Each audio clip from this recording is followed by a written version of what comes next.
తెలియదు. మహిళలకు చాలా మటుకు మోసాలు జరుగుతున్నాయి. అవును, యూట్యూబర్ అయినటువంటి ఆమె కూడా చాలా దారుణంగా మోసపోయి పాపం చంపేసపడ్డారు. తన మొగుడు కట్నం గురించో ఏదో దేని గురించో ఏదో అందంగా ఉందో అని చెప్పేసి చంపేశాడు. సో ఇలాంటి వాళ్ళకు ఈ మహిళా సంఘాలు వచ్చి రియాక్ట్ ఎందుకు కాలేదో అర్థం కాదు. ఒక శారీ కడితే అమ్మాయి అందరూ బొమ్మలాగా ఉంటుందని అతనంటే, ఇప్పుడున్నటువంటి ఈ జరుగుతున్నటువంటి అత్యాచారాలు కానీ మోసాలు కానీ వీటికి వీళ్ళు రియాక్ట్ కావట్లేదు. ఆ ఉదాహరణకు అనసూయ గారు తీసుకుని ఎందుకు రియాక్ట్ కాలేదు?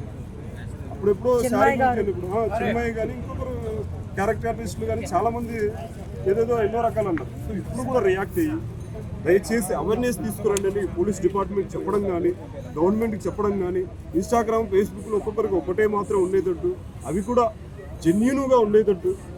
ఇంకోటి ఏంటంటే, ఎవరైనా కానీ ఒక అబ్బాయిని ప్రేమించేటప్పుడు అతని ఆస్తి పరపతులు ఏంటి, వాళ్ళ తల్లిదండ్రులు ఏంటి, వాళ్ళు ఏంటి. ఇప్పుడు ఒకప్పుడు ఉండి చిన్న ఇన్సిడెంట్, చిన్న మాట చెప్తాను, మంచి మాట. ఒకప్పుడు అంటే ఎప్పుడో కాదండి, ఒక 25,000-30,000 కిందటనే 7 తరాలకు సంబంధించి మొత్తం వెనక చరిత్ర తెలుసుకునేవాళ్ళు. ఇప్పుడు రాను ఏమవుతుందంటే, డిజీజ్ ఉంటుందా సంపాదించే డిజీజ్ 6, 7, 8 అయిపోయినాయి.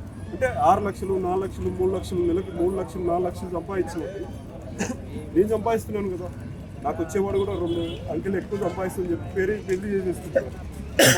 అమెరికా తీసుకెళ్ళిపోతున్నాడు, అక్కడ జరిగేసి ఎన్నిక పంపించడం చేసేస్తున్నారు. సో నేనేమంటున్నా అంటే, ముందు తెలుసుకోండి అతను ఎవరు ఏంటి, అతని క్యారెక్టరైజేషన్ ఏంటి, ఇవన్నీ తెలుసుకుని అమ్మాయిని కానీ అబ్బాయిని కానీ ప్రేమించి పెళ్లి చేసుకుంటూ ఇవన్నీ కంపల్సరీ తెలుసుకోండి. ఒకప్పుడు ప్రేమించి పెళ్లి చేసుకుంటే కనీసం ఒప్పుకుంటున్నారు, ఇవాళ మోసపోతున్నారు. వాళ్ళకు అబ్బాయిలు మోసపోతున్నారు, అమ్మాయిలు మోసపోతున్నారు. సో ఒకప్పుడు ప్రేమించి పెళ్లి చేసుకుంటే సరే రండి, ప్రేమించారు ఎట్లా తప్పదు, ఇంకా మీరు చచ్చిపోతే మాకు ఏమి వస్తుంది, నా బిడ్డలు కదా, నా కన్నగ తల్లులు కదా అని చెప్పి తల్లిదండ్రులు కూడా ఆహ్వానంగా అది తిరస్కరించకుండా ఆహ్వానించేవారు.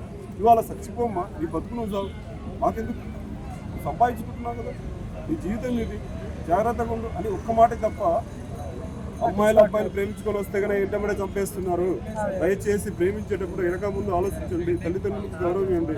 అదే నేను చెప్తున్నాను. థ్యాంక్ యూ అండి.